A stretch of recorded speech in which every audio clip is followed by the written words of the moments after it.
What's up, everyone? It's your good friend Eric Thompson. So I coach realtors and I coach people how to coach realtors. Please subscribe to the channel so you get more helpful videos just like this one. Guys, we need to talk, all right? We need to talk about this. We need to talk about the headlines because there's some things in the headlines that your clients are going to be asking you about. I want you to be totally prepared. I want you to be able to share the facts about the situation so that you can be super helpful for all of your people. What's getting talked about right now in the headlines is mortgage forbearance. All right, so we're seeing things like this, like sensationalized, if I do say so myself, some sensational headlines. For instance, this is one in Fortune. On the Fortune website, it says September could be key in determining if there's a housing crisis. Here's one right here. Here's one from the Washington Post.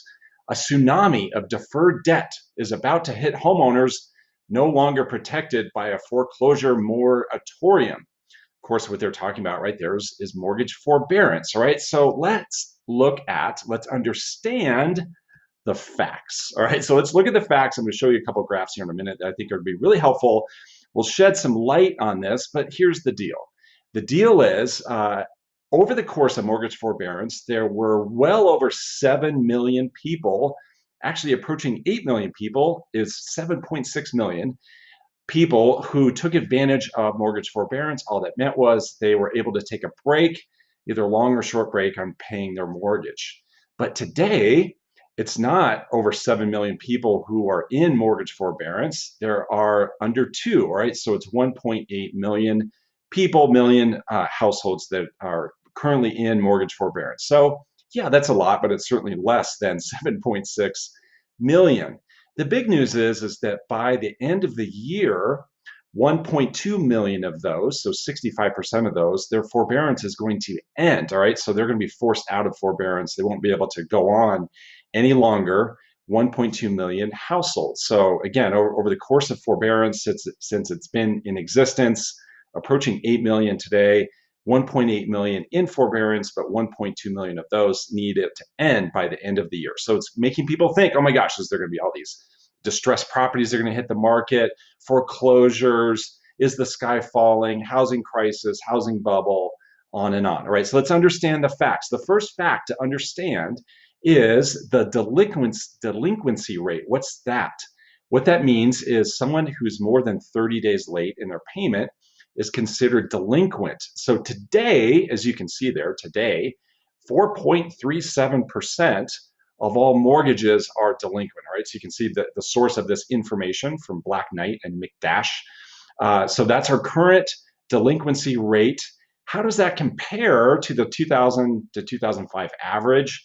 Is what they chose to do in this graph, compare it to like the pre-housing bubble average, which was at this time of year 4.48%. So the point is we're actually below that average. You can see it's come way down. It's nowhere near what it was during the housing bubble crisis, the 2008, 9, 10 debacle that happened. We're nowhere near that.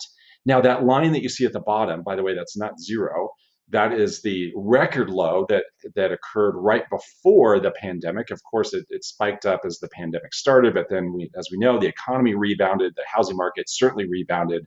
So there we are, sitting at about the average of where it was between 2000 and 2005. So that's kind of a normal rate, all right? So this is nothing to be alarmed by. This is not that big of a deal, right? So we're basically at an average kind of number. Then the next thing we want to look at and consider, this is what I mentioned before, is that these are the mortgages, these are the households that are coming out of forbearance and when they are scheduled to expire. So again, about 1.8 million people in forbearance, 1.2 million are going to expire by the end of the year. All right, so this is showing you month by month. So that first small little bar you see there is in June. The next one is July. I'm recording this in early August. You can see what happens in August, a lot in September, starts to go down a little bit, October, way down, November, December. So what this is really, this is an operational issue for these mortgage servicers because this is a lot of people all at once coming out of forbearance. They're going to have questions. They're figuring things out. But here's the thing that we do not expect, all right? The thing we don't expect is for all these people to go into foreclosure. You know why they're not going to go into foreclosure? You know why they're not just going to turn in the keys and walk away from their property? Do you know what that was called back in the housing bubble crisis of 2008, 2009? That was called jingle mail. Have you ever heard that term, jingle mail? That's where people mail in the keys. So if there are keys in the envelope being sent back to the mortgage servicer, like, there you go, we're out. Peace out. You can have our house back. That's what happened back then. That's not going to happen now. You know why we don't believe that to occur? Why we don't foresee that in the future? Because people have made a lot of money on their homes. Because equity has gone up a lot, prices, values have gone up a lot. So they're sitting on equity. So they're not going to walk away from that. You know what they're going to do? Instead, if someone is in a tough situation, a tough spot where they can't make their mortgage, they're not going to go into foreclosure. They're going to sell. All right. They're going to sell their property. They have to sell the property, take advantage of the equity that they've built, prices going up, values rising. These people are smart people. They may be in a tough spot financially, but they're smart. They understand that the value of their home has gone up a lot. So they're not just going to walk away. So we don't expect droves of distressed properties to hit the market because of this. What we might expect is an increase of inventory. All right, not a deluge of inventory, but we're going to expect some inventory increase nationwide because of this.